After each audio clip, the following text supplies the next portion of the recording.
Hey guys, welcome back. It is Peter or Mask Momentum here, and today we have a special guest today. We're actually interviewing Julian Sniffen today, who just 10-0'd battle-hardened Orlando, winning on Kano, Eye of Aether. How are you doing this morning? I'm doing pretty good. It's a little early, but excited to be here. Super happy to have finally won a rated event on my favorite hero that I've been grinding for a year. So yeah, doing really well. Yeah, it's quite extraordinary because Kano specifically is kind of in the fore limelight in like competitive fab right now, of like coming out of almost not, I wouldn't say nowhere, but just as a deck that's usually not played at a very high percentage in no matter what tournament you're at, into now, top 8ing the Realm 20k, top 8ing the 10k the same weekend, and now 2 copies of Kano in the top 8 of this battle hardened, and you winning it with Kano as well. Do you think this has to do anything with Iyslander directly rotating as well? It definitely does, but I don't think that the impact Iyslander had is nearly as much as the impact that Lexi leaving had, to be honest, because I think while Lexi was a winnable matchup for Kano, it was a very flippy matchup. So if you wanted to play more consistently and you wanted to, not have to get super lucky to win a game, playing against Lexi was not what you wanted to do. I think the impact Iyslander had is redline decks are much better now, so it's less about people cutting AB, and it's more about the fact that redline Azuri was really strong this tournament, and it was kind of eating up the field, and you saw 2 of them in top 8, and I played 4 AB0 Azuris at Battle Hardened Orlando, and I think you would never have seen that in an Iyslander meta. So you're seeing more redline decks, which Kano is better against, and I think that's definitely enabling Kano to do better than he was before. Yeah, 100%. That was something that when I directly saw the tweet of the top 8 for Orlando, and I looked at the decks that are in top 8, I was pretty surprised because as we saw in the Realm 20k, there was multiple dashes, and there was always dash on the top of the field for that entire tournament that unfortunately I paired into as well. Did you see a lot of boost dash or dash at the top tables at the Battlehunter Orlando, or were dash not one of the premier options at that event? Yeah, I was actually kind of surprised. So going into the tournament, I was pretty scared of boost dash in particular, and I didn't see any at the top tables. There was one dash IO that bubbled the event, and he was doing really well. And I think that's a little bit of a scary matchup as well. I don't think it's as scary because they typically run less blues, but they have access to Dissolving Shield that they can play off the top. So it's also kind of a flippy aggro matchup. But yeah, there were no boost dashes, and I didn't see a single Tree Frog dash the entire event, on any of the tables, but I might have just missed some. Oh wow, that is pretty surprising, because that was also something that I think could change through time of this meta. Obviously, we're getting a new set in February of next year, and there's not really, I don't think there's a calling or any premiere event until then. So we'll have to see how that set also dictates this format moving forward. But I think a lot of people have been talking about Kano specifically these past few days because of it jumping out. A lot of discourse if people actually like the deck or not. But well, let's go over your list specifically, because you have some interesting choices here as well, and your deck is designed in a different way than we've seen decks in the past. And let's talk about your some of your deck choices, because I'll first say that you don't have any PSYOP cards that I did at the 20k. But let's see this. So when I look at your deck initially, I see that you put Spellfire and Cloak first, and then you have Tunic in the sideboard, and with Waiting Moon with no Illumine Constellos. For the equipment choice, do you usually go with Spellfire in most matchups, or are you a Tunic gamer as well? Yeah, initially when I was playing Kano, I would do the thing where when I was going first in a matchup, let's say against Katsu or something, I might run Tunic because the game's probably going to go 3 turns, and sometimes the armor block will prevent lethal and will give you another card they have to play before you have to go off. But I just found that there was so many times where I wanted to combo turn 1 or turn 2, and I was a resource short, that Spellfire Cloak almost always is what I go to now, especially in aggro matchups. The only time I'm going to run Tunic is into Bravo or Azuri, where my plan is to take the game to second cycle. when we can talk about how I do that later. And then for Illuvian Constellus, I actually cut it, which was a total mistake because I played a Kano round 2, and I almost lost that game because I didn't have Illuvian. But yeah, short answer, I'm always playing Spellfire pretty much, unless my plan is to take the game to second cycle. Okay.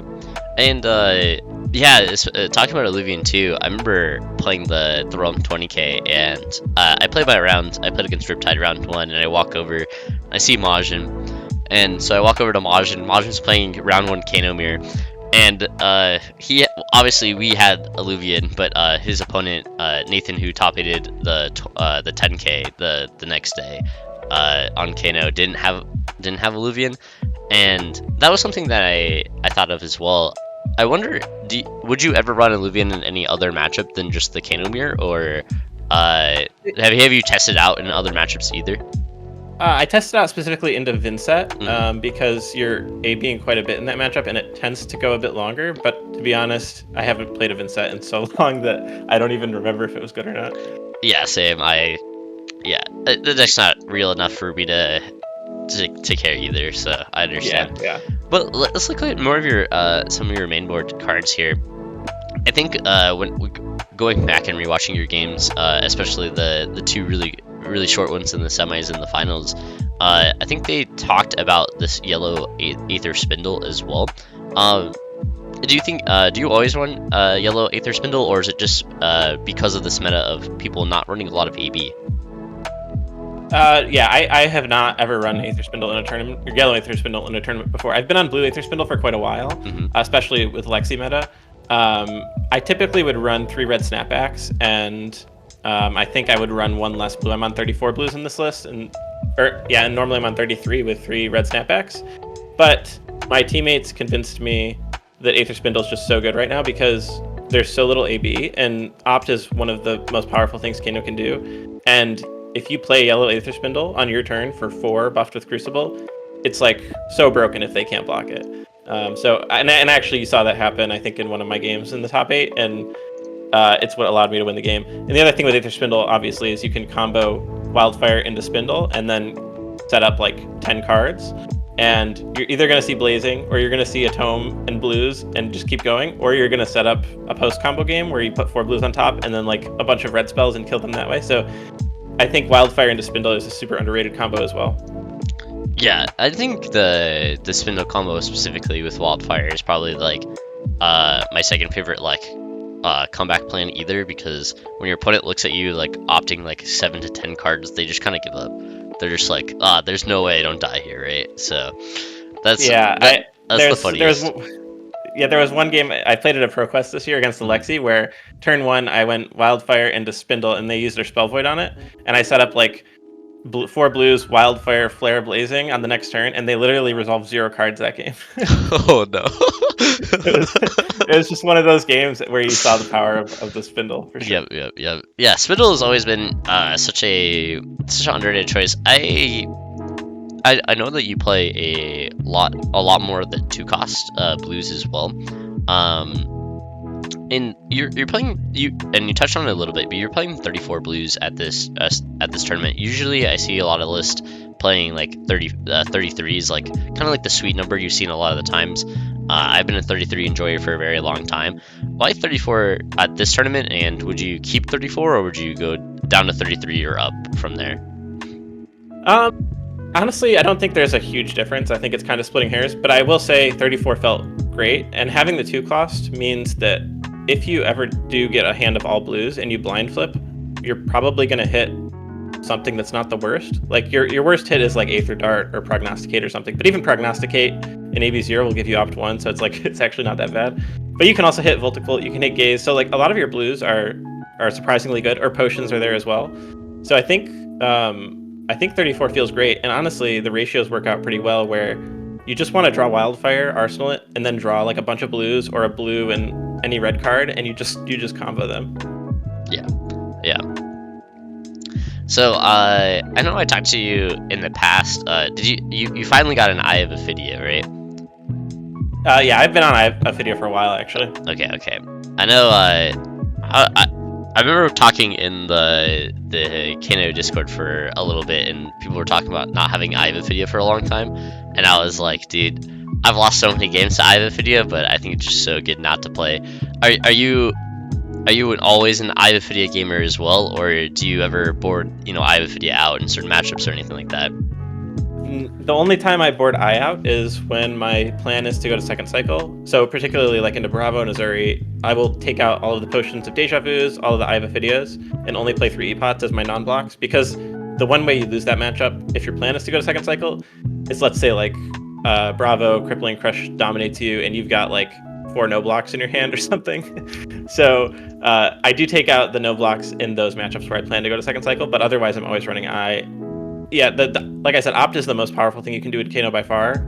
I'll take the Nather Wildfire, and it just lets you opt 2 for free, and it's a blue. It's so good, yeah. Yeah, I is so good. I had a lot of tweets after my top of like people being like, "Will you cut Eye? What is like Kano's worst matchup?" And then people memeing that Eye on top is Kano's worst matchup. So Yeah. I thought that was really funny. But yeah, I'm the same. Optus is so good that I would always play Eye no matter what. All right, and let's talk about your sideboard then, because you were talking about going second cycle. A lot of people just assume that Kano is just a first cycle, kind of like try to kill you in the first couple of turns type of deck, but you actually have a very interesting planet in the sideboard as well. Besides like your Draw My cards being 2 Aether Darts, a Waning Moon, and then a Tunic, you also have Chains of Eminence, 3 Fate Foreseens, 3 Sink Belows, 3 Oasis, and 1 Nourishing Emptiness as well. Can you talk about like your Draw My plan, and then your second cycle plan with the chains and the different defense reactions in Oasis? Yeah, for sure. So for Dromai, it's pretty simple. I just put in the 2 darts and the Nourishing. Those are just ways to kill Thamai. I almost never want to pop with Nourishing. I really just want to kill a dragon and draw 5 cards and kill them. In fact, I think I'm going to turn this into a Pursuit of Knowledge, because I don't want to pop, and the extra blue is quite good, I think, because you don't want to dilute with too many reds. So I'm going to be testing that out for sure. For Chains of Eminence specifically, that's my homage to you. That's my troll card. I had like 1 card. So I took my cards to Orlando, and I didn't have Alluvian with me. So I didn't have a card I could play, and I have a sideboard already. So I was like, I asked my team, like, what's the most troll card I can put in? One was Chains of Eminence, the other was Aether Eyes, and I settled on Chains. So Okay. I never play that card. I don't think it's playable. I just put it in as a troll card. Fair. Yeah. And then for the 3 Fate Foreseens, 3 Oasis, 3 Sink Belows, yeah, those are the cards I'm going to side in if my plan is to go to second cycle. So, for example, if I play against Bravo, I'm going to take out, like I said, the no blocks and like a few of the Yellow Aether Spindles and the Sonic Booms, and I'm going to put in all my defensive cards, and I just play out my potions. I try and maybe gain some life off Tome of Fandle from Arsenal. I pitch stack double Wildfire, and that way, if they're sitting on Oasis, I don't lose the game. Okay, yeah. So you do it specifically for Bravo as well. Do you do it for did you say Azuri as well? Yeah, Azuri and Bravo are and Dorinthia, because typically those are the 3 decks that would be running Oasis if anybody's running Oasis. And the thing with Kano is, if you get to an event and you pair first round against somebody who, like, let's say you pair against Michael Hamilton or something, right? And he's playing Bravo, Tunic Bravo. You can be pretty sure he's going to be running like no Oasis, probably because he's playing a hyper optimized deck list that's like, and he knows Oasis isn't a very good card except for against Kano, so he's just going to try and dodge the Kano matchup or something. But let's say you pair against like someone you've never heard of. He's a local. He just brought some cards. He might be just sitting on Oasis, and you're going to lose that game if you try and play a normal tempo game. And so the way I mitigate that is by playing this very kind of troll second cycle method. But I think you kind of need to do that if you're playing against people who aren't necessarily on the most optimized deck list. And I think going forward, you might need to do it more regularly as well, because since Kano's been topping a lot of events, people are going to be running more Oasis. Yeah, when I remember it was like before Worlds, I like pop in and out of the Kano Discord once in a while, and I was like, all right guys, what tech are you guys working on? And everybody kept sending me this list with all these defensive reactions and Oasis in the sideboard, and I was just like, what is this used for? And you guys were talking to me about it, and it makes a lot of sense as well. It is something that like directly I also have struggled against playing in these random open tournaments as Kano.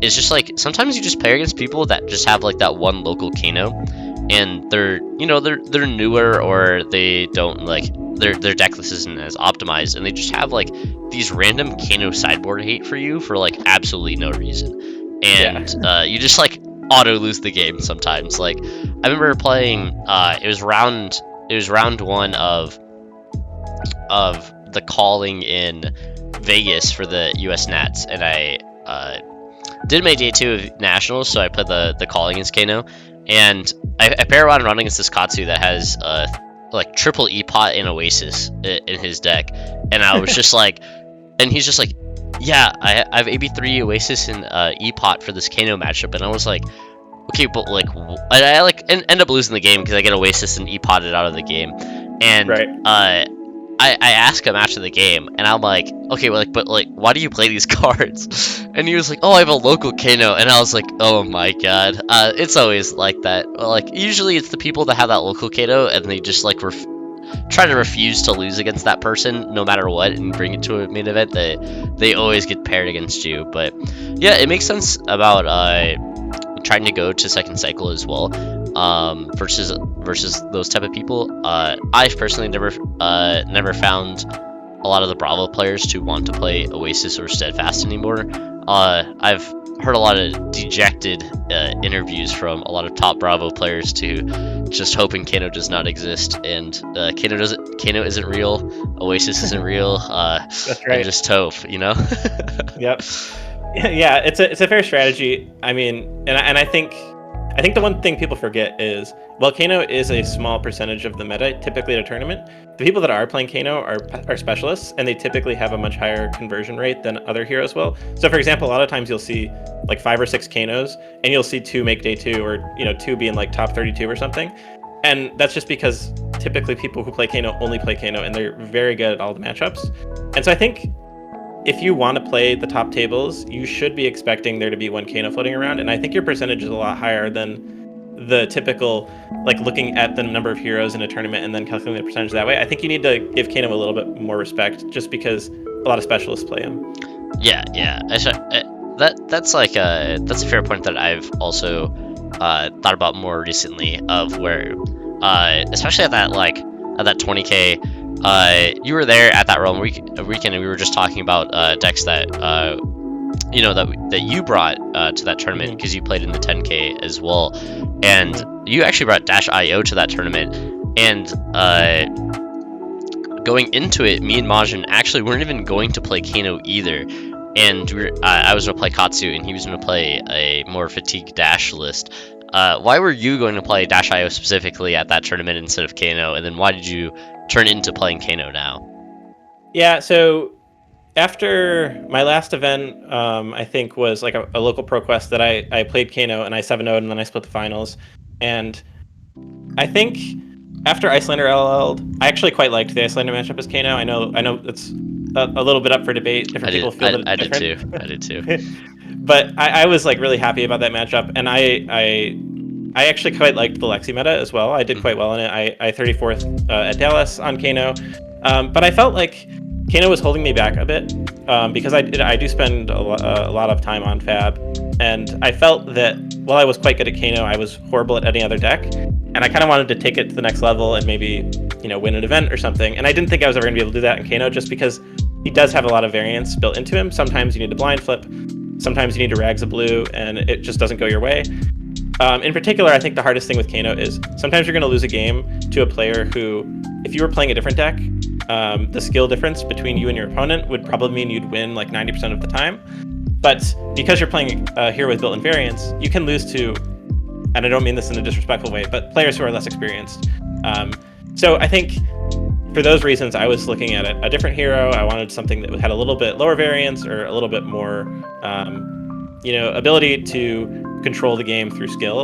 And I think -IO has quite a high skill ceiling, so I was looking at that deck. I do think there's a lot of variance in that hero as well, just because you can draw all item hands, or you need to see items off the top at certain times. But regardless, that's where I was for Realm. I played some games that kind of showed me that aggro has quite a bit of variance as well. So for example, I played against Akatsu, who double bonds me off of 4 cards, and I was like, okay, I guess you can still just lose fab off of variance with normal heroes. And then I kind of went back to Kano, and I was like, maybe this hero is better than I thought it was, and it turned out to be true. Yeah, I used to play a lot of aggro decks before, playing, more meta decks and Kano specifically in the couple years, and I will attest that, yeah, aggro decks do have a decent amount of variance as well, just going through it. But yeah, that sentiment of like, yeah, you will lose games that you should never lose with Kano because, the deck just sometimes doesn't do its thing, but you also win games that sometimes you have no business winning by hitting multiple tomes and doing spectacular things, which I personally love seeing whenever I see a Kano have 4 cards in their hand and then they're like giga dead and your opponent's like 2 cards in hand and they just hit like 6 tomes, every card they ever need, and they win the game. Sometimes it just feels right, Yeah, for sure. In fact, I will say at Dallas, I went on quite a tear and I beat pretty much every what you might consider like a pro player or a really well-known player. Like I played against Brody, I played against Mara, I played against Jacob Bao, and I beat all of them on Kano. And I think if I was playing a normal deck, like I said, I'm not that good at regular fab, they would have rolled me every single time. But Kano's sort of the great equalizer because there's been a lot of talk about Kano being a little bit of a toxic hero, and I think he is to some extent. Your opponent is really just watching you play solitaire, and he's kind of like you're playing against your deck more than you're playing against your opponent a lot of the time, unless they have ways of interacting with you. Like for example, the Iyslander matchup I think was quite skill intensive.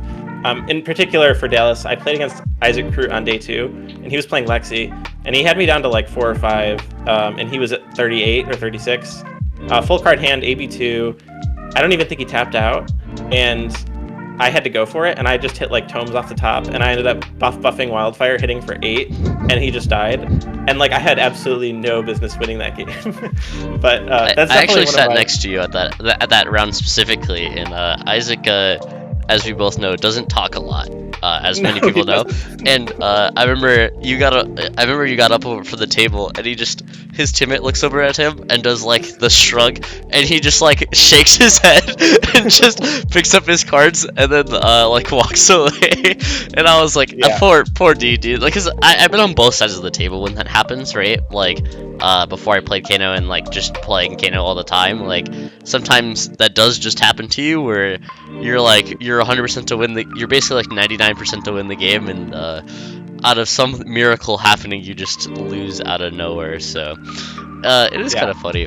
It's funny when it happens though, is because like you just like, what can you do? It's just sometimes the cards line up. So yeah, for sure. And I will say, like, especially at this tournament at Dallas and in general, shout out to the Fab community because I think the players in general are super well mannered when they lose in those type of ways. And all the players I've played against, luckily, like specifically Mara and Tom, who I beat, turn 1 or turn 0 in the Battle Hardened, they handled their losses super well. They were super happy for me, and like that's what makes playing the game fun. And I think there has been a lot of sentiment about Kano being toxic, but the community handles it really well, and I think that's important. Yeah, 100%. I think like I did an interview with like Flake yesterday as well, and we were talking about kind of like people talking on Twitter and just stuff like that, and I was just like, I also just think it's like you hear that a lot on Twitter, but when you actually go to events, you really don't find people being that salty. It's usually just a very couple specific people on Twitter that are always mad about it, and then there's like actual normal people that are at these events that are not mad about it for no reason. So yeah. Sure. But let's talk about your top 8 as well. Also, do you remember your matchups throughout the event or no? Yeah, for sure. So round 1, I played against AB1 Bravo, which that. When I'm so used to playing AB3 Bravo, but now like Michael Hamilton popularized this Tunic AB1, or I don't know if he popularized it, but that's where I heard about it from. This like AB1 Tunic Bravo, and I went the same plan I always do, where I side in all the defensive cards, and I just pitch deck double Wildfire in case they have Oasis, and I think I got there on like 13 life. So he just died to like double Wildfire, double Blazing. It was a pretty standard game. round 2 was actually my closest game of the whole tournament. It was a Kano mirror, and this is where I really wished I had Alluvian, because I won the dice roll and I chose to go second, running Moon and Tunic and siding in, I think, one Oasis, just as like a hoser if he tries to wildfire me, which I don't even think is correct now that I look back on the game. But it was a typical Kano game where you're sort of chipping each other down. We both were around like 13 life, trying to maintain tempo, and he tapped out with 1 card in hand, which I could tell by the way he was playing that it was like a combo card, so probably a red card. So I chose to go for it, and I hit my Oasis on top, which is a brick. So it's his turn, and he's trying to like pass, and I blind into Oasis, and I'm like, okay, well, this is not good. I pass back to him, and he goes to his turn, or sorry, we pass priority or whatever, and on my turn, I think I have like 1 E-Pot out and 1 yellow tome, and so I play the E-Pot to get 2 resources and then play tome, have 1 floating, and I know Oasis is on top of my deck. He goes to combo me with Wildfire, and I actually rags my remaining card into the Oasis that's on top to play the Oasis, and like, it was just a super jank game. I managed to pull it out, but it was a really stupid game, honestly.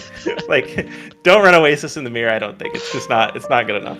No, I had that one Oasis in my sideboard for the 20k, and I was talking to Majin. I was like, do we even play this in the mirror? Like, I don't know. It just seems it's so bad, bro. If you hit it, it's terrible. Yeah, the Kano mirror is actually hilarious. The one other game I've ever had on stream was actually against Majin at the LA Battle Hard End. Oh, yeah. I think we played round 2, and I like stacked a triple Wildfire, and then he just responded with like any spell, and I was like, oh, I'm dead. Yeah, it's yeah, the mirror specifically as Kano is like one of the funniest things possible, and yeah. So talking about the Kano mirror specifically,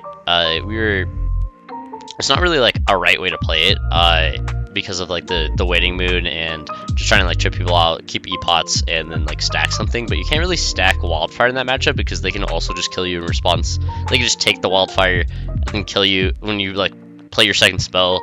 They just respond and like can go spell, and then sometimes you have like this weird like 4 or 5 spells in the stack, like every single spell kills each other, and you're just like, hopefully you have the last spell and they can't like do anything else. But it's pretty interesting. How do you approach the Kano mirror as well?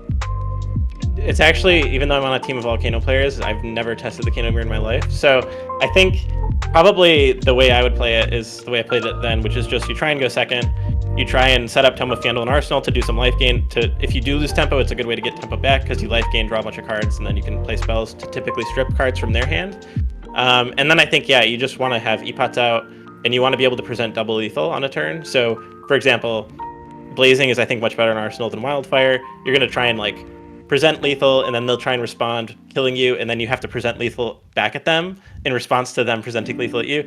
So it's like, it's one of those, it's a really weird game, but I think it is quite fun and quite skill intensive. Yeah, that's something that like now I might actually have to test with like Majin or something else, or with each other, and try to figure out like what is the actual optimal way of playing the Kano mirror, because the only time I ever played the Kano mirror is just like playing Kanoker with like Brendan Patrick, or like just like random games that you never expect to actually play. You just like, it's like round 2 of a tournament or like round 1, you just play the mirror, and you're just like, both of you have no idea actually how to play this mirror, but you're like trying to think about it while you go. So those are always the best. Those are always the best games, I'll say. Yeah, for sure. But so what did you get round 3?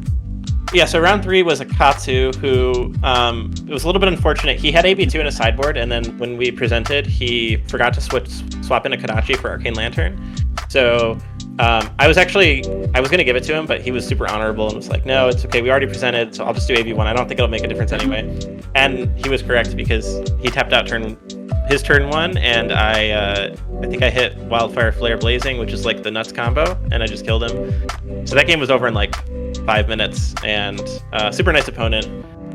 Then we had an hour-long lunch break, and the next round I paired against, I think, was Azalea. It was actually the Azalea I played in top 8, and it was a pretty typical game. He couldn't find his Arsenal Disruption. I just comboed him out, after chipping him down to like 30-ish, because on AB2, if they tap out, you can totally kill them at like 30 to 36, but if they're on like 1 resource floating and they can AB1, you can still typically kill them at like the 25 to 32 range or something. So that was a pretty straightforward game.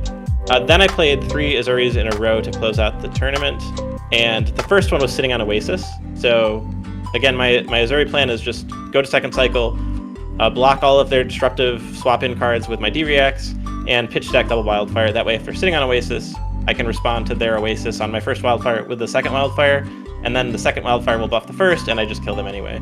And that's what happened that game. It was pretty typical. I could tell he was sitting on Oasis because he was pitching all of his codexes, and he was never using his arsenal, which is a clear indicator. And when they sit on Oasis, their damage output is a lot lower because Death Touch can't be played, Codex can't be played, and they just have 4-card hands. They're basically IPing themselves every turn. So you can totally get to second cycle. The next 2 Azuris I played was Guy and Tom, who were both in the top 8, and they were both playing AB0, no Oasis, which I didn't have open deck lists at this point, so I didn't know that, and I didn't know they were on the same list either. So I went with this second cycle plan against them, but they were able to present so much damage. In particular, Guy, I think he flick knives like turn 1 and turn 2 just to push extra damage. They got me down to like 3 to 5 life when I was not even close to second cycle. But I was still able to mitigate a lot of damage with my defensive cards and play out potions. And if they're literally on AB0 no Oasis, I can kill them with basically any combo at that point. So I think I had 2 epots out against Guy, and I did like Wildfire Lessons combo for 36. And then against Tom, it was a little closer. I had 1 epot out. I was at 3. He was presenting lethal, and I had to blind when I wasn't sure if there could have been like a sync blow on top or something, and that could have lost me the game. So I need to reevaluate a little bit how this matchup should be played, because I think if they are on truly no prevention, the second cycle plan doesn't work. But I think it might still work because you can still last long enough to get out epots and just kill them anyway. So a little bit of testing required on my part. Yeah, I think that was like why I initially was surprised when I heard about like the defensive reaction plan versus Azuri specifically. It's like sometimes you play against Azuri and you're just like, they're just on like the super like red line, like AB0, maybe AB1, but they're just like stock of red, so it's like they're not even preventing anything, and they just try to present like the max amount of damage, which is I honestly think Azuri should be kind of built that way for every other deck in the format, but specifically versus Kano, obviously that's probably your worst one of your worst matchups in the game. But yeah, it is weird because you gain a lot of equity as Kano when you know your opponent's deck list. Yeah, that's absolutely true. And I will say Azuri is not a deck I've tested extensively. We have a really good Azuri local, Colin Swisher, who I think played PT1 against Michael Hamilton round 1, and he's quite a good player. He does very well. I don't think his deck is the same like red line. It definitely has some blues in it, and he also plays Oasis, so I think I just assumed that was the typical Azuri archetype. But post Iyslander, it seems like there's this shift to more red line. I don't know if maybe it improves your draw my matchup or something. Talking to Guy and Tom after, it seemed like they didn't quite have the space to add Oasis in. So yeah, maybe it is like the best Azuri plan is just this red line deck. And if that's the case, then I think my strategy would change a little bit. Because honestly, if they're on Oasis but it's red line, I can probably kill them anyway because they can only Oasis once or twice a game, and I'll probably still be able to kill them through it. Yeah, it's always pretty interesting. See, that's like also something that we'll see in the future is like how decks actually change deck building fundamentally, because they don't actually need to run as many blues because of Iyslander, right? Because you literally can't get locked out of the game because it does not exist anymore. So that was your Swiss rounds. Also, side note: do you like a lunch break or do you not like a lunch break? So Kano, I will say the other nice thing about playing Kano defense is you get a lunch break every round because your games typically last like 5 to 10 minutes.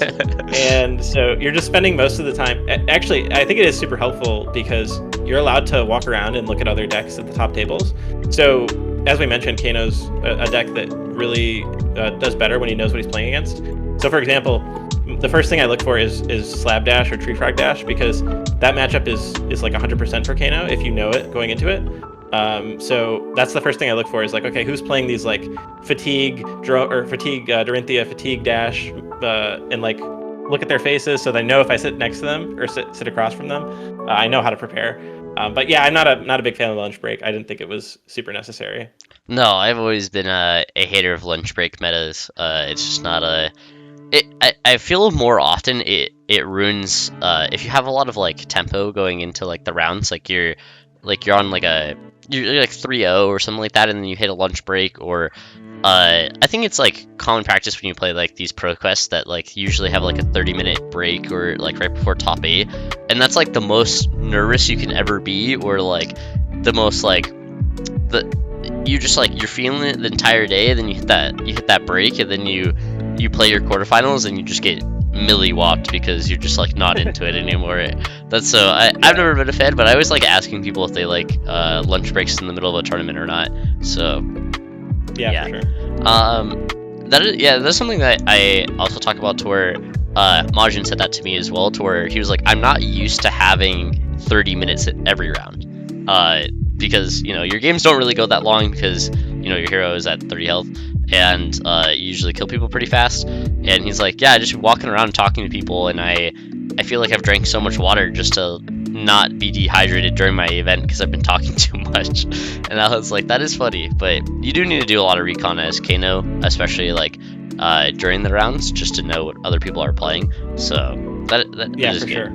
And then obviously, how did your top 8 go? We saw 2 out of the 3 matches, but how did the quarterfinals go? Yeah, so the quarters, I was paired against the Azalea I had played, I think 3 rounds prior. I think his name was Carlos. Really good Azalea player. This game was quite a bit closer. I'm not actually sure if going first or second is correct. I chose to go second both times because I won the die roll and I was higher seed in top 8. And I'm kind of just hoping they don't flip an arrow that has a good on hit, or they get like laced with inertia, so you can destroy and are able to force it through, because Arsenal Disruption is super powerful against Kano. This game, he was able to dominate a Remorseless with a lace with inertia, so basically means I can't Arsenal on my first turn, which is just super big, because I really need to Arsenal combo piece to win.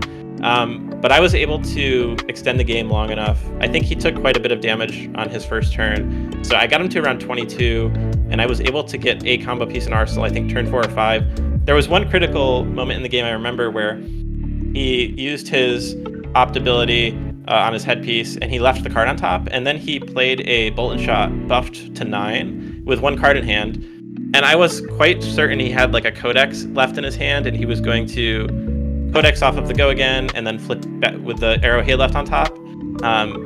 I thought for quite a while. I ended up fully blocking out the Bolt and Shot, and he passed, which I think was critical. He said afterwards that the Codex was on top of his deck, so he was hoping to reload off the Bolt and Shot and flip in the Codex and play it. I think that's what won me the game, because I was able to kill him the next turn pretty easily, I think. So really close game. Azalea is not, I wouldn't say it's favored or super unfavored. I think it's quite skill intensive, and it's probably closer to 50-50. But that was the closest game I had in top 8. So yeah. And obviously in semifinals you play against Mara, which you kill on turn 1, and your finals you play against Thomas, who you also killed on turn 1. In some exciting games, honestly. I don't know. I feel like when you win like in spectacular fashion like that in like the first like 2 turns, it's always just like these incredible things that happen, and it's very I don't know how enjoyable it is to play against, although as you said earlier, that the people that you played against were like obviously very gracious in defeat, and not mad about like when random things like that happen to them. But it really is funny to see like watching people die on turn 1 against Kano. I don't know, specifically for me. It definitely is like a crazy way to end the game. I will say against Mara, I made quite a few mistakes. In particular, so I was actually incredibly nervous going into both of those games, just because this was my first rated top 8. I really wanted to win, and like I knew that if I got through Mara, I would probably win, because I knew that Azuri was on AB0 at this point, because I had played against him already. So there was quite a lot of pressure going into that game, and I actually played Mara at Dallas and beat her as well. And I hadn't lost to a Redline Dromai in quite a while, so I felt like the matchup was quite good for me. But the big mistake I made was, for some reason I got it in my head, and I don't know how this happened, that she was playing the Quell equipment on her arms, which is why I chose to go second. if I had correctly identified that she was running Seekers, I think I go first there, because she can't pitch multiple times. She can only pitch the first time, and I'm able to push through quite a bit of damage, and she only gets 1 Ash. It ended up working out for me anyway. The other big mistake I made was I did not Crucible buff the Wildfire on turn 0. I could have played Spellfire Cloak to get the resource to Crucible buff it, and that's just an extra 5 damage, which is the maximum you're hoping to get off of your Spellfire Cloak anyway, because typically you're using it on a combo turn to buff Wildfire for 5 extra damage. So I could have just traded in my chess piece for the 5 damage, and I think that puts quite a lot less pressure on me to top deck a red card on the next turn, because she'll be at, I think, 12 life instead of 18 or something. So those were the 2 big mistakes I made, but other than that, I think I played fairly well. Yeah, it was a crazy game, though. Yeah, I remember talking to... I actually was supposed to play Amara in, like, just a friendly game after both of our top 8 games, but I played, like, the 3v3, like, team sealed thing, and then she had to leave a little early. But we wanted to play, like, because... she was like, somebody dies on turn 3 no matter what, like turn 2, turn 3 no matter what, because she's playing AB0 and just playing like the full red line version. And when I saw that you were playing in Samara, I actually was like, oh, I want to like uniquely see this. And yeah, that matchup does just end on turn 2 every single time. So, but yeah, the uniquely, I think that matchup should be better for Kano, because you can block where the Dromite can't block you at all, besides like, you know, sand cover, and so you have a little bit more of dictation of like what you can do in the game. But she had the good start with like getting the Kyloria to get the draw cards every single turn, and then obviously you hit extremely well to kill her every time, so it was good. I think the one other interesting thing I was thinking through is I had an Aether Dart in hand turn 0, which I actually Ragamuffins to do the combo. And there is another line I was considering taking where I let the Tome resolve. I wait for her to play a dragon, and then I kill the dragon with my Aether Dart as the middle spell. So I'm sacrificing quite a bit of damage on that. I'm dealing much less damage to her, but I'm basically ending her turn and forcing her to pass back to me with no dragons on the field, which I think may have been correct. I think probably both plays are fine, but because I identified the game was going to go quickly, I just chose the max damage line, and I hope she kind of bricked on Tome, which she obviously didn't do, and she got really good hits off of it. But the game could have played out multiple different ways. I think the last notable thing about that game was on my next turn, I chose not to Arsenal a yellow Tome because I had a Depot out, which I think is like, I've never done that in an actual game before. I think it was the correct choice, but it was very scary to do in the moment, because I was like, this is either the most troll thing I've ever done in my life, or this is like a 3D chess 900 IQ move. Yeah, I when I didn't watch like I didn't watch it live, but when I went back and watched your semifinals match, and I saw you look at the yellow Tome, and like you kind of like took like 10 seconds to think if you should Arsenal it or not, like in your head, and I was like, I was thinking, I was like, do you Arsenal it here? And I was like, no, with a Depot you always keep it, but it is quite scary to not Arsenal like specific cards that are really good in your arsenal. It's because you have the Depot out. But I think Tome specifically, you can, the amount of like double Tome Depot plays I've done in my entire life is like very high, and it is just very satisfying and very good. So I think keeping the Tome in hand was very correct, obviously. Yeah, for sure. But it is very scary. Very scary. Yep. All right, and then specifically, so after winning Battle for Orlando, did you open your gold foil at all? Yeah, it was on stream. I opened Dyadic Carapace, which is super troll. I've gotten 2 gold foils in my life, and the first one was Silken Form, which I hate that card. Yep. And then the second one was Dyadic Carapace, which single-handedly made the Runeblade matchup unplayable for us, because it made Briar get free AB3 Spell Void 2, which is just the worst thing ever. So. Yep. Yeah, 100%. Yeah, every gold foil that I've ever opened has been like the most unplayable cards ever. So I always ask what people get in gold foils, because they always get better cards than I do. So, but Diarchus, maybe, you know, you could always try to trade somebody for some Kano gold foils. Yeah, I'm open to it. If anybody has like a any Kano card that I ran in this list that they want to trade me that's gold foil, I'm totally down. Yeah, I was I want so. Have you blinged out your Kano deck as well? Because I know you have like Extender Aether Wildfires, but is your entire deck foil or anything like that? Yeah, so Kano was like a deck I started playing a year ago, and once I started playing it, I was like, this is the deck I will play at every rated event for the rest of my life.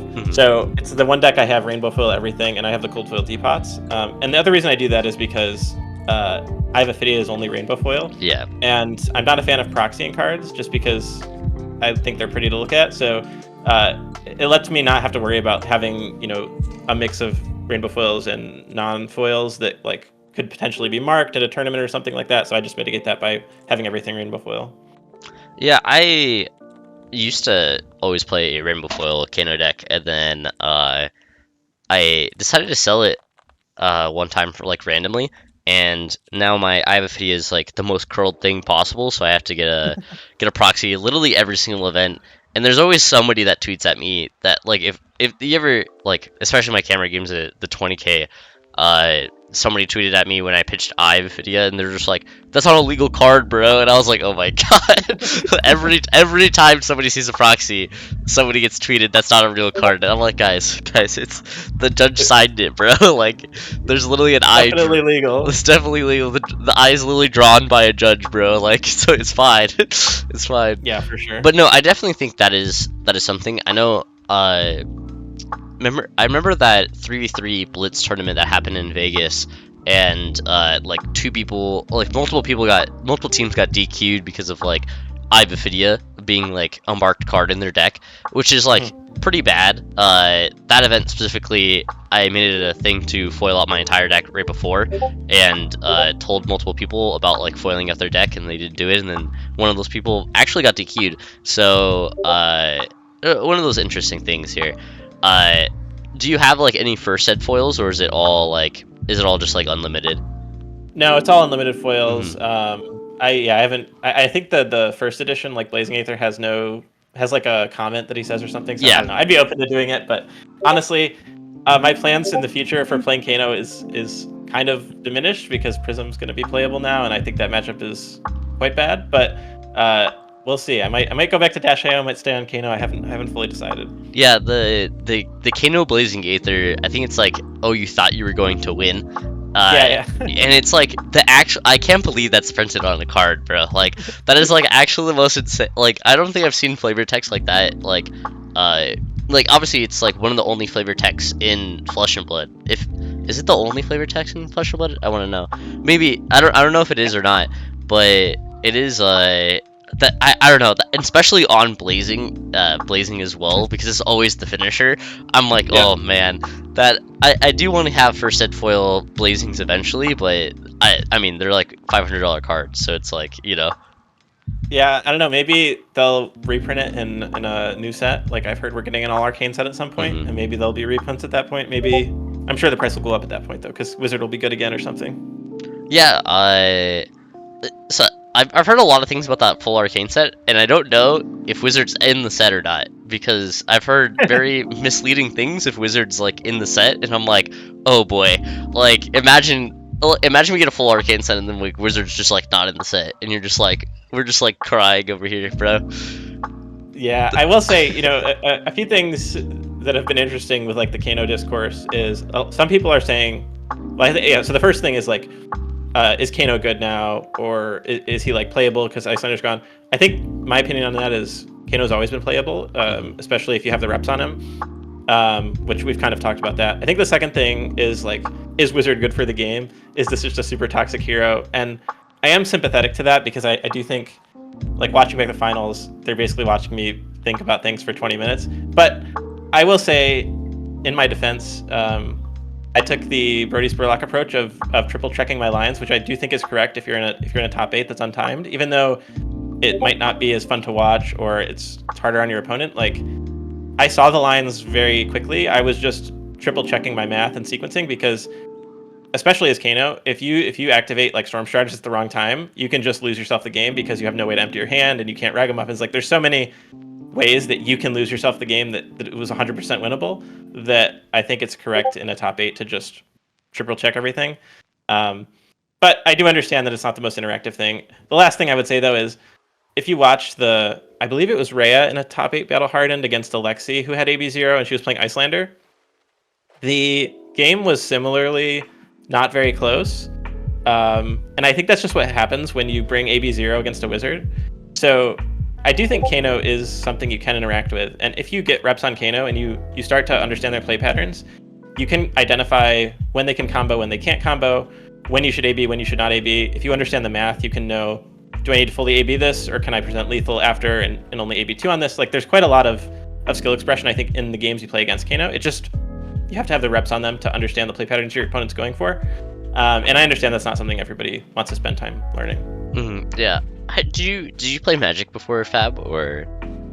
No, Fab's my first card game. Okay, yeah. Something uniquely that Kano represents in the Magic, which is like unknown quantities, a deck called Dredge, and basically they don't really do similar things at all. But Dredge is a type of deck to where if you didn't have sideboard hate against it, it would just always win. It is like one of those decks that like it did something like vastly unfair, or like something that's like very weird to the game, in that if you don't have very specific cards, it would just, you would just lose the game, like no matter what, because it did something so like drastically different than everything else. It was also inconsistent and had like terrible cards in its deck as well, like Kano does, but it just, you could do some insane things, but if your opponent had interaction for that said thing, it was like not as good. And then Magic's a game to where you always have a sideboard, like 15 cards, and you can always tech for it if you chose to. But that deck was also kind of waned in popularity between if too many events in a row to where nobody brought hate for it, you would see Dredge pop up in like top 8 and win events. And then if you saw a lot of hate for Dredge, you didn't see it at the top tables at all. And it was just kind of one of those decks to where people also equate it to Kano, because Oasis is pretty much printed for Kano, I'd probably say, and and is just like probably the best hate card you could have for a deck currently in the game. And the more Oasis that you see, the less you would see of Kano, or a lot of like top tier Kanos wanting to play the deck for that many rounds. And then the less Oasis and AB that you see, obviously you see, me top 8ing, you see a lot of Kanos in a row coming out, and that was something that I thought uniquely for the first event after Iyslander left, that why I almost also didn't play Kano at the Realm event, was that I thought people would, the first week that I thought people shouldn't be playing AB, I thought they would play AB because they think that Kano would come out, and then seen multiple weeks in a row to where people just have not played AB and have not respected Kano, and it's been winning.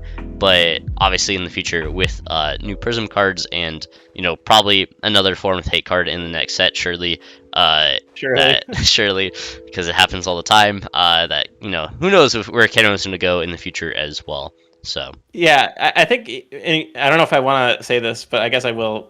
The way, if I was playing against Kano, right, and let's say I'm playing like an aggro deck like Fi, the way I'm gonna try and beat that is I'm gonna completely disrespect the Kano. I'm gonna not block anything, and I'm either going to sit on Spell Void or I'm gonna sit on Oasis, and I'm gonna force them to combo by presenting lethal, and then I'm gonna kill them by Oasising their Wildfire. And I think that is like the correct way. If you want to never lose to Kano, just run 1 or 2 copies of Oasis Respite, play defensive until you, well, I guess, depending on if you have AB or not, play defensive until you find Oasis. If you don't have AB, then just race them. And sure, you're going to lose games where they like blind flip Wildfire turn 1 or something, but you will also win the majority of your games where you just see Oasis and sit on it. Oh yeah, going into this tournament, I didn't even have, I didn't even think about playing like AB or like Oasis in my deck until like I just had like 4 or 5 slots at the end of my deck list, and I was like, screw it, like I don't want to think about this anymore, I'll just put like all this in. But like, yeah, even if I wasn't playing Kano at these events, like I wouldn't play AB. Like I just don't think, like, I'm not gonna tech for like percentages like 3-4% of the meta ever, to maybe play it 1 round, maybe play it 0 rounds basically at an entire tournament, right? So I don't know, I personally I would still not play AB, even though if I know that like there's maybe there's like 2 or 3 Kanos at this event that could possibly do well because everybody's not playing AB, but the deck fundamentally fails by itself sometimes, so that's one of the things you have to say. So it's true. I think if you're a red line deck, then AB is pretty much useless because you're trading in 1 card to prevent 1 damage, and they're just going to strip your hand and then the next turn kill you when you have no cards. So AB does not work in red line decks. I think if you have a decent amount of blues, then if you can run AB3, then you should run it probably. Yeah, it's really hard because it's not just like a thing to where people can just play AB3 no matter what. Because if your deck just can't like pitch blues like efficiently or like use blues efficiently, like there's no reason to be playing AB3 realistically. But the difference between AB0 and AB1 is not that high. So I can see why people don't play any AB, and I probably also wouldn't play AB honestly. So it's one of those things that we'll have to see in the future. If I think it's more of a meta thing to where how many decks want to be playing a more blue-centric playstyle or can afford to, versus decks that have to be redline to keep up with the rest of the metagame. So yeah, one question I have for you really quick. Yeah. So it seems to me like the discourse is more like everybody was okay with Iyslander forcing people to play blues. Mm-hmm. I guess maybe because it was just a higher percentage of the meta, but nobody seems to be okay with like Kano forcing you to play more blues. And I mean, Iyslander obviously disrupted you and forced you to not play, hyper optimized deck lists. Like you had to be able to pitch out. Kano, you could think of the same way, where his disruption is just killing you. But why do you think it is that Kano in particular, people like are less willing to cut blues for? Is it just because of the lower percentage of the meta? That was actually a very interesting question. Maybe it is because it's like a lower percentage of the meta, but I would probably say Iyslander was more of a known quantity, I would say, throughout its life cycle. I think like I think it's more obvious that if Iyslander is like a playable deck or it is good, it's very obvious to like know you have a lot more turns against Iyslander, I would say. True. Like obviously you have a lot more turns versus Iyslander because Iyslander doesn't really kill you quickly. And I think especially after like the Bull-Lander was more popularized by Michael Hamilton, I think you saw a lot of people like really respect the deck of like knowing that like I'm gonna have to pitch a lot of blues, I'm going to get taxed, this deck is really good. I think the problem is like I think people have disrespected Kano for so long, or just like thought it was like not a real deck. Like honestly, before Wildfire, like Kano was just not a real deck. Like I played before Wildfire like in CC, and dude, that card. Yeah, that deck was not real, but some people had success. Obviously, Alex Ford at the very beginning of Fab, but it was extremely hard to win with. But like now, I think because it's such like a specialist deck and like such a low percentage, I don't think a lot of people really respect it. But I don't know. I don't know why people are so. I know a lot of people don't like Wizard in general, and I know people don't like Illusionist in general. But it is very interesting to me to where people are very up in arms about Kano specifically, instead of when I would say the majority of people thought Iyslander was fine. I think it's just because they die quicker, and so your deck building is more apparent, because you will die on turn 1 and instantly lose the game, versus Iyslander will, like, Iyslander could not draw the disruption and then not, and like you could still win the game versus Iyslander, but if you let Kano do its thing, it's always going to win. So it's like I think that's more of the discourse, to where it is more the other people's fault, and people get mad when it's their fault. So yeah. Yeah, makes sense to me. For sure.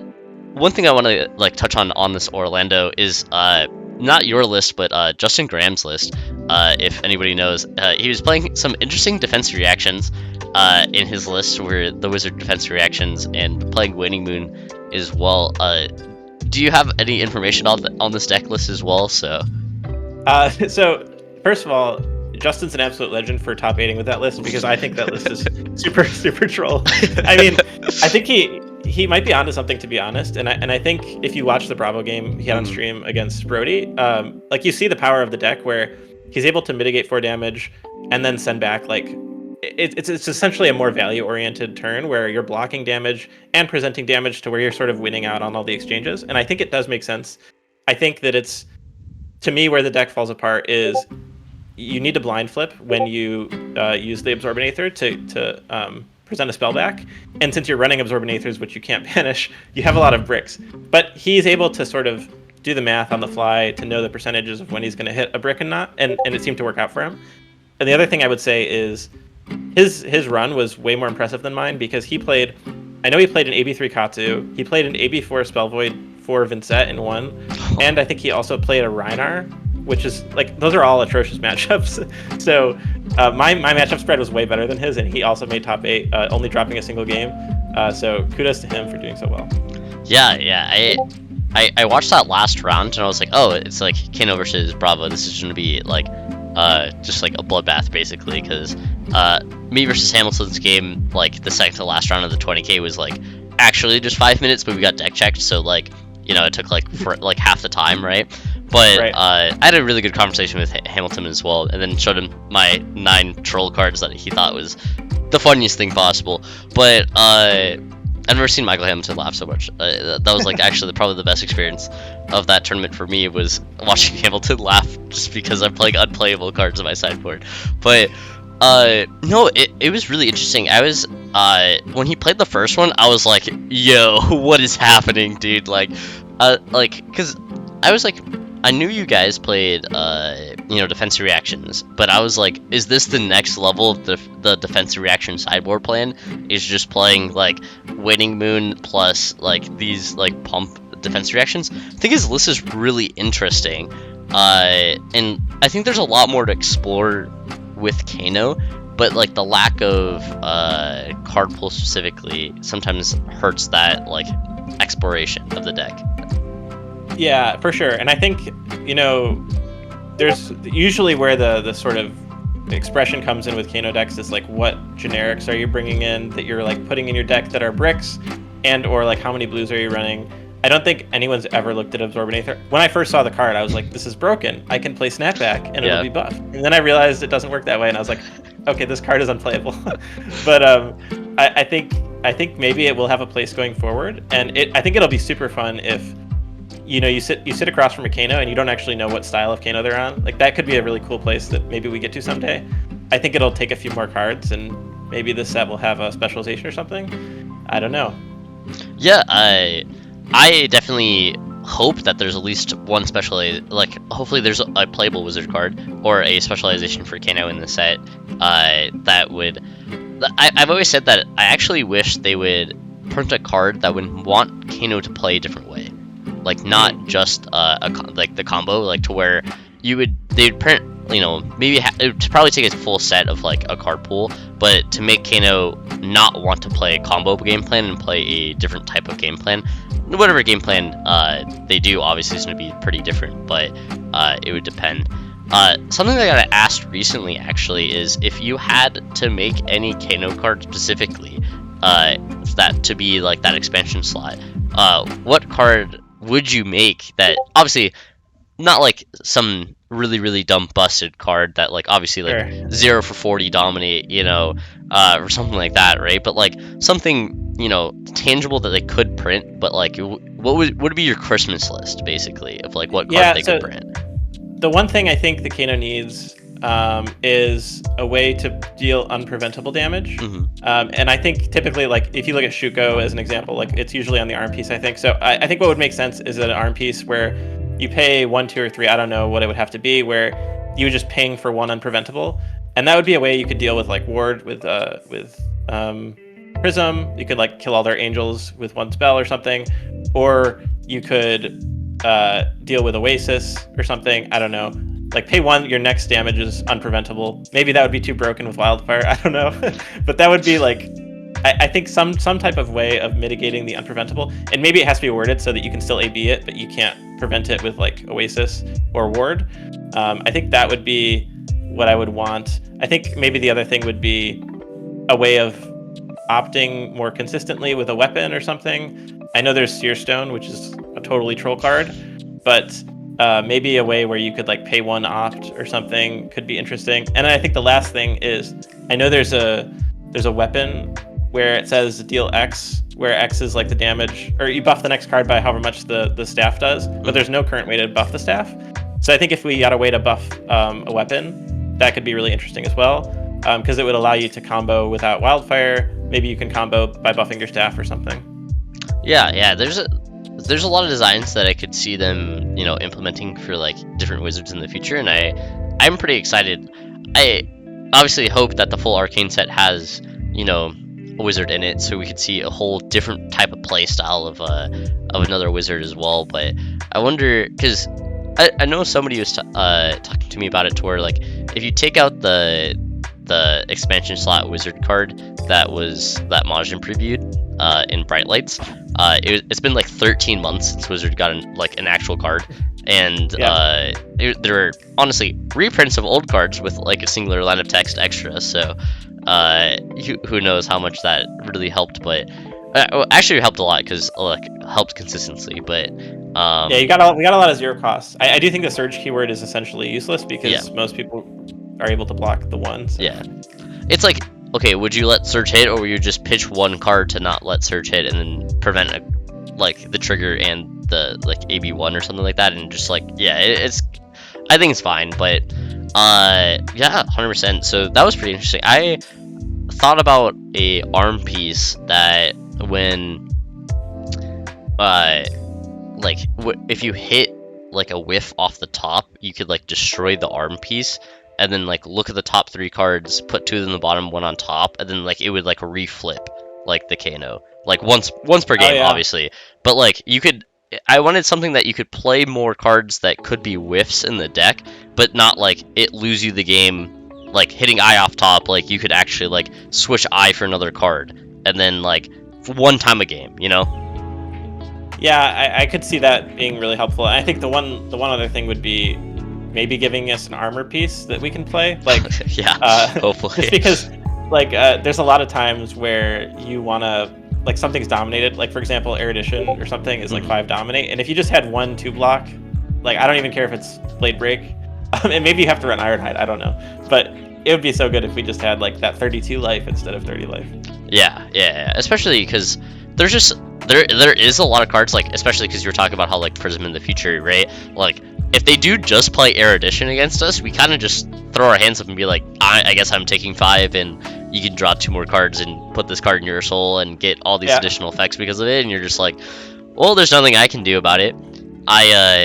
Specifically, I played that LL event at Worlds on Sunday, and I paired against a Prism, and I died on turn 1 from Prism, because he went triple Erudition, and then I was cool.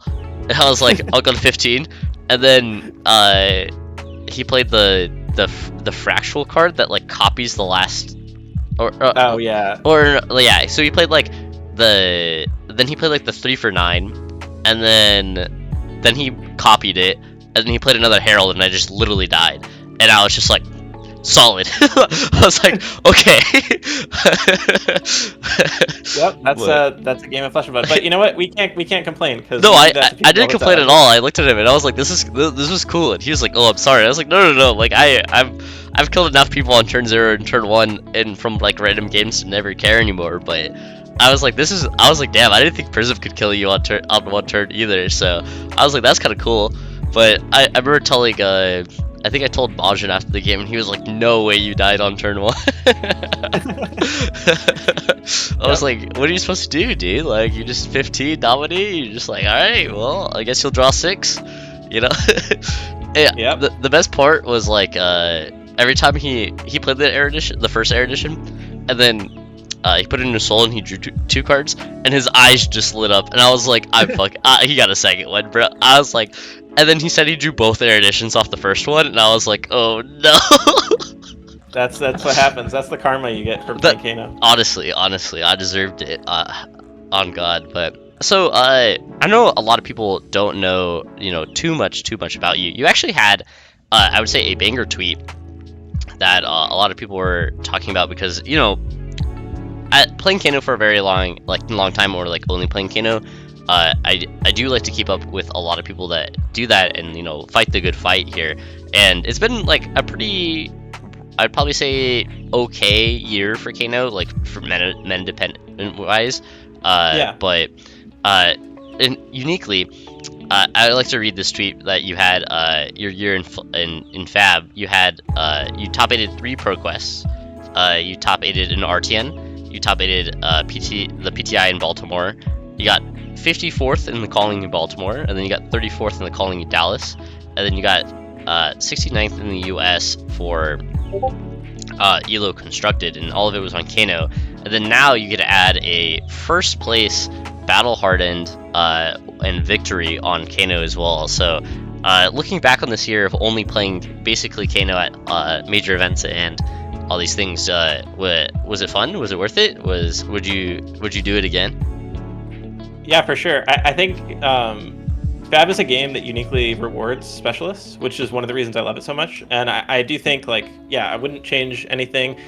I think my worst result this year was LA Battle Hardened, where I went 4-4. But other than that, I pretty much was always X2. I do think, and that's why I say I think Kano is a much better deck than people give it credit for if you have the reps on it. And yeah, adding and finishing it off with like a win, which was, I had never expected to win a rated event, to be honest. I've been a person who's played a lot of competitive games, and like, I've always been like maybe slightly above average, but never at that tip-top level.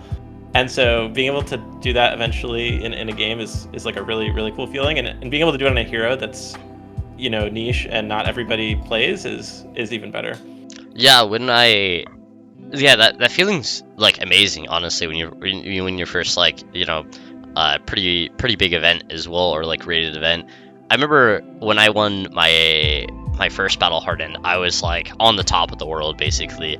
I also I don't know if you ever heard my Battle Hardened, but I played Combo Fi like at the right before Worlds, and like it was like kind of like the deck list that like a lot of people were on for Worlds, or like was very unique because I had like Blossom Spring and Fi.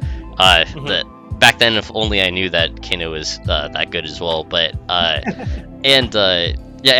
uniquely, my opponent had a IP warning in the finals, and I actually turned one him as Fi. So because I drew Art of War and Belittle and killed him. So kind of like how you killed your opponents in the top 8 as well. But yeah, getting that first Battle Hardened win always just feels so good, because you never know like how good of a player you are, because you're just kind of like in the masses. But when you finally get that like first thing, you're like, that confidence is really nice. How do you feel with that now?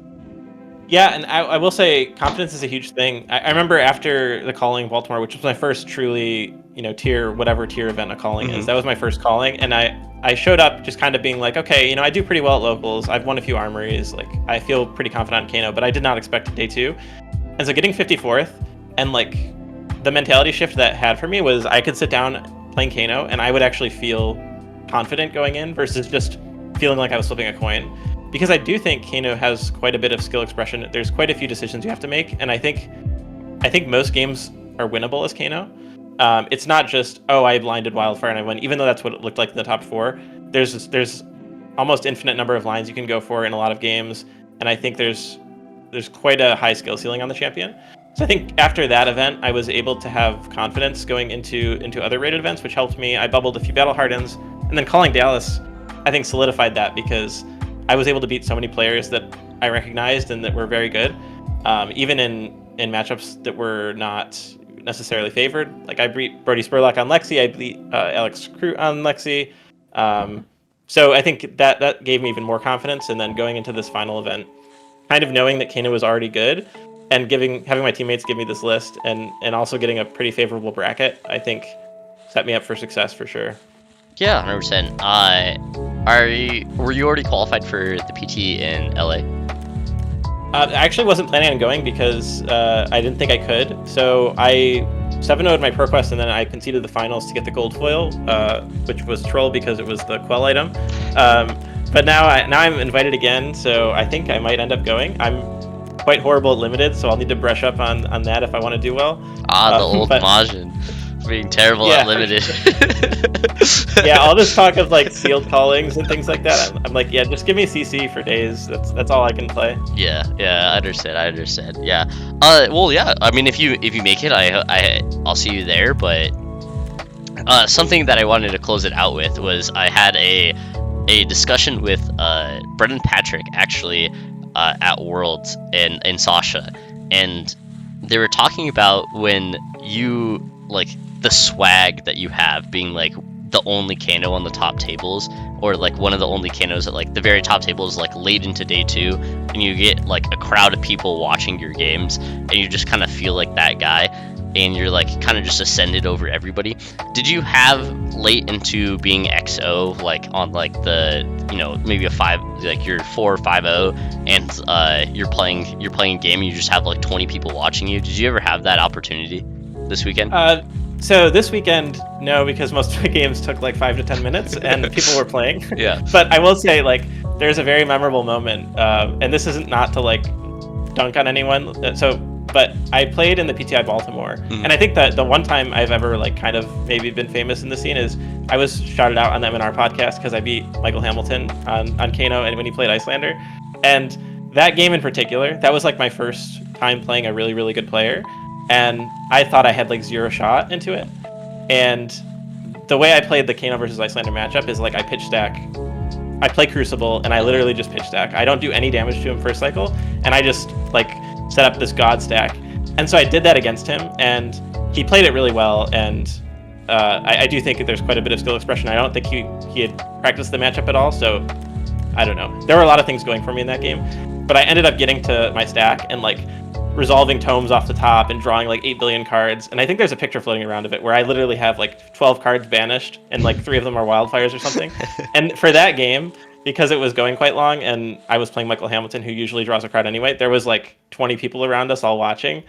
And that was probably the most like high pressure situation I'd ever been in. And it was also just a really cool feeling to like beat a really good player in that way with a big crowd.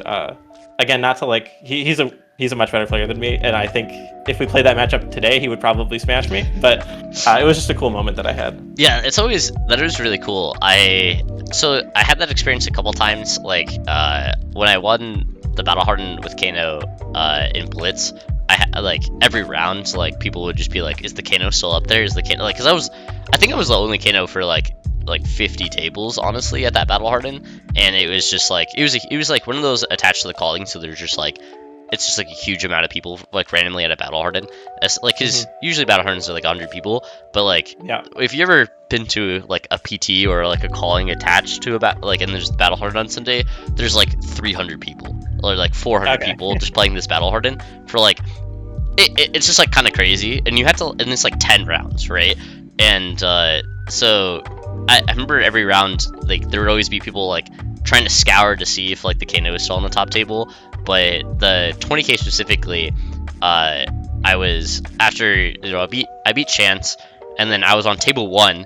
I was on table 1, table 2, like table 2, and then ended the day on table 3, and like every round there, and I got a deck checked versus Hamilton in one round too, so people were like watching our game, but every single time the 10k would finish, there's like a little time in between, like the 10k still going, like barely at the end of its round, so all the 10k players were watching like the end of day, like the 20k players. And I was playing against Matt, and there was like 40 people around us because we're on table 1, and this is like round 2 of like CC, and I like hit like triple tome on my own turn, and like I like ragamuffins to put a 4th tome on top to like do this. I send like 6 spells at him and do like 22 damage on my own turn, and then like Arsenal like red Aether Flare. I ended up actually losing that game because I never drew a blue card in the next 3 turns. But but it like, it was like really, it was like exactly cool, and I could just hear like there was just like 40 people around us, like just like that match, and then like Hamilton. And I just remember like Sasha and Brendan saying that like you just feel like that guy, that you're just so much better than everybody because like you're just playing like this hyper combo like intricate deck, and they were like, yeah, we just felt like we were just playing a different game at PT1 than other people, and sometimes that happens in the game, and hopefully there's a deck that does that in the future as well. Maybe if it is Kano, or like it is some interdict combo deck that somebody finds. But those are all, I feel like moments like that in card games are like super cool, and I wanted to know if you got to experience that playing Kano at a top level. Yeah, for sure. And the one thing I would add is, you talk about like Kano plays on a different axis than other heroes. Even from Iyslander, where it's not just Arcane Barrier, it's also like just his ability to do absurd amounts of damage that stacks. And I think that really appeals to me. And the other thing that's really nice about it is you get a lot of equity playing against players who test quite a bit more than you, but don't test the Kano matchup. So, for example, like if you go and you sit across from a player who is really well known, you know that he's played the Lexi matchup like 100 times in the last month. If you take Lexi into him, you've got almost no edge, right? Even though you might be playing a better hero, he's going to know all of the interactions. He's going to know exactly what his game plan is. You sit down with Kano, oftentimes the mentality they'll have is like, oh, I was hoping to dodge this matchup. I don't even know what most of the cards do. Or maybe they know what the cards do, but like they're not super fine-tuned on all the interactions that can happen. So I think you get a lot of equity playing those sort of niche heroes as well. Yeah, it's always really funny when you play against people like late into day 1 or day 2 with Kano, and they read your card, and you're like, oh boy, you're like, you're in for a treat. You're in for a treat, dude. It's sort of actually like, because honestly, there's sometimes I'm playing Kano and it just feels like you're cheating, because like it's just so different than everything else, and you're just doing these insane like combo lines, and you're just like, yeah, I'm killing you on your turn doing like 30 plus damage, and there's basically nothing you can do about it because you have no cards in your hand. And they're just like, huh. If you had to explain that to like, it's really funny, because when you explain that to people like getting into the game, you're just like, that's why I always tell people getting to the game, I never try to have them play Kano, because it's just so different than everything else, and it's just like it doesn't really teach you how to play Flesh and Blood a lot of the time. It's like kind of like something that you play after you've learned how to actually play the game. But I remember going to locals one week, and there was like 5 new players, and I always played Kano and Blitz no matter what, like every single week. And I remember the only time I've ever switched a deck like that I was going to play like round 1 of like a Blitz tournament was I like paired round 1 against, there's like 8-10 people I think at this tournament, and 5 are new ones, like new players. And I like sit down to play against Kano, and he was like, I was like, oh, like I haven't seen you before, like how long have you played the game? And he's just like, we started playing like last week. And I just like took I was like, all right, I'm gonna be honest with you, I'm just gonna switch heroes, just because like you're not supposed to do this, but like we're not gonna be playing a game if I play this hero against you, because I doubt that you even have Arcane Barrier in the sideboard, because you don't even probably know what that is. And I just like play another deck, and then he was like, oh, and then we played our game, and then we came after, and he asked me like what the deck does, and I like showed him, and like there, and he was like, yeah, I'm kind of glad you played something else so I knew how to like, because I'm still learning. And I was like, yeah, it's like, it's so hard to explain Kano to people that are just like brand new, because you're just like, okay, take everything anybody's ever learned and taught you about the game and just throw that out of the window, because I'm gonna kill you on your turn. And you're just like, what the fuck? Yeah, for sure. Don't bring Kano to your locals. No. It's not like fun for everybody, I would say. And when locals is supposed to be more about like, just having a good time. Yeah, I would say you could bring Kano to your locals if you don't have a lot of new players, or do you have people that like know what Kano does, or like and actually have like AB in their sideboard. But like there's some times where I've shown up to like local events, and like the only deck in my backpack is like CC Kano, and like you're in like round 3 and you're like 2-1, or like go to round 4, you're like 2-1, and you play against like somebody that's like kind of new, and then they're playing like old. I played against an Oldham at locals one time, and he flipped up just AB1, and I just looked at him. I'm like, I'm so sorry, dude. Like I'm about to pitch stack you into oblivion. Like, and you're just like, okay, well, like maybe I should. And then you always talk to them, and they're always really cool. Like most people are like always really, really cool about it, especially like the newer players. They're like, oh my god, this exists in this game. But it is a very funny time to play.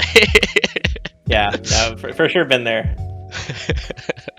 There's always some fun local stories when people play Kano, but yeah, 100%. Well, thank you for joining me. Talk about your list, talk about your experience playing Kano, and obviously congrats for winning Battlehardened Orlando on Kano. Putting another top LL points for Kano on the board, man. Yeah, it feels great. Shout out to my team, which is Sonic Doom, which is just a team of a bunch of Kano players that we formed because nobody wants to play Kano on Kalashar, so it's hard to get testing. Yeah. And also shout out to my local scene, Feisty Locals, really, really great local scene that makes the game fun. And without them, I probably still wouldn't be playing. So Yeah, 100%, man. Well, congratulations again, and I hope to see you more at one of these major events, and I'll definitely keep in touch. So, thank you for joining us, and I'll see you guys in the next episode. Bye.